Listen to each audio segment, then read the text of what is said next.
Hello, this is Science Chat, and I'm your host, Ron Bingham. I'm a physicist, and we're pursuing science as a search for God. Today, we're going to talk about Robert Boyle, who is the father of modern chemistry. He was a 17th century pioneer during the science revolution. For since the creation of the world, God's invisible qualities, his eternal power and divine nature, have been clearly seen, being understood from what has been made. The question we're going to ask today is, can you be a scientist and believe in the Bible? The founders of modern science were motivated to pursue the study of nature, to discover God in his creation, as we read in Romans.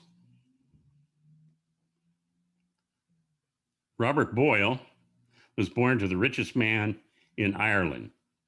And because of that, he was very generous with his money and could afford to do exotic experiments with equipment that he made or someone that worked for him designed and made. And in particular, in his case, it was the vacuum pump. So he's known as the father of modern chemistry. Anybody who's ever taken a chemistry course knows Boyle's law.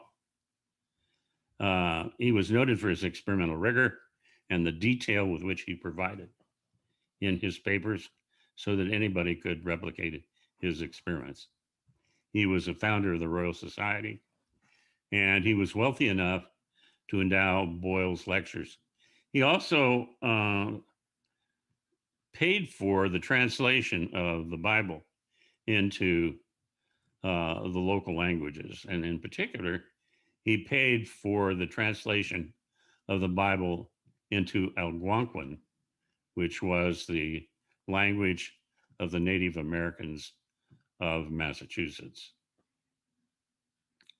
Boyle's lectures are still going on today. And you can read or go search the internet and find what the most recent lectures are. He was wealthy enough that he could endow the foundation to continue publishing Boyle's lectures even to today. And of course, as a founder of the Royal Society, it still exists today. Robert Boyle. So what did he think, the father of modern chemistry, about the Bible? With anatomical knives and the light of chemical furnaces, I study the book of nature. I find myself oftentimes reduced to exclaim with the psalmist, how manifold are thy works, O Lord. In wisdom hast thou made them all. This is Robert Boyle, a man of science and a man of God, and who studied the Bible. So thank you for listening, and I'll talk to you again tomorrow.